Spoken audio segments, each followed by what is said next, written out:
নমস্কার, আমি রুদ্রাণী। আজকে আপনাদের কাছে কোনো রান্নার উপস্থাপনা নিয়ে আসিনি।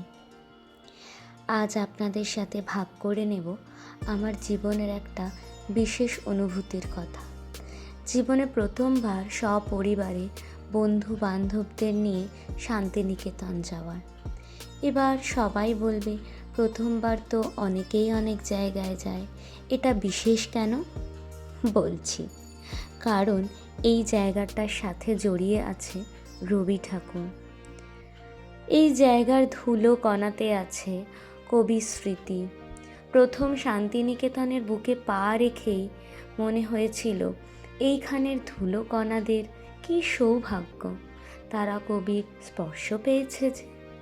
আবার পরক্ষণে এটাও মনে হয়েছে যে এদের ছুঁলে তো কোথাও আমিও রবি স্পর্শ পেলাম, তাই না? এটাই বা কম কিসের? ছোটবেলা থেকে সব বাঙালি কবিকে চেনে আবৃত্তি, গান, বাজনা এসব দিয়ে, কিন্তু আমি চিনেছিলাম অন্যভাবে। আমার ঠাকুমা প্রথম রবি ঠাকুরের কবিতা দিয়ে আমাকে একটি স্টেজে তুলে বলে, বলো, যেটা শিখিয়েছি সেটা বলো। তারপর তো আছেই খুব ছোট থেকেই আমার রবীন্দ্রসঙ্গীতের চর্চা। এই গান, আবৃত্তি এইসব দিয়েই আমি কবিকে চিনেছিলাম ছোটবেলা থেকে। বুঝেছিলাম তার জীবনের প্রতি পুঙ্খানুপুঙ্খানুভাবে নজরদারি, অসীম জ্ঞান জীবনের প্রতি। তারপর বড় হওয়ার পরে ইংরেজি সাহিত্য নিয়ে যখন পড়ি, তখন সেখানেও তেনাকে খুঁজে পেলাম। তখন আরও ভালো করে বুঝলাম তাকে বিশ্বকবি কেন বলে। কারণ তিনি পুরো বিশ্বে তার জ্ঞান ছড়িয়ে রেখেছেন।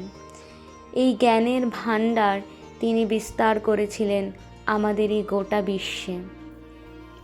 আমরা মোট 15 জন গেছিলাম। বাসস্থান করে নিয়েছিলাম জারা হোমস্টেকে। খাওয়া দাওয়া একদিন হোমস্টেতে আর একদিন রানী কুঠিরে।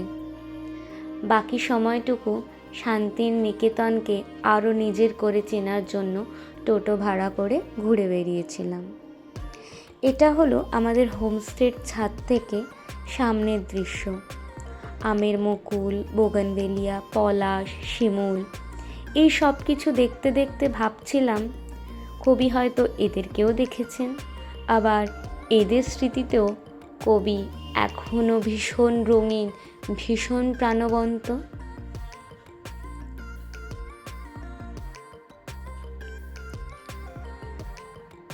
কবির জীবনের প্রতি যে জ্ঞান, যে ধারণা, সেটা যে কতটা সঠিক তার লেখা দেখেই বোঝা যায়।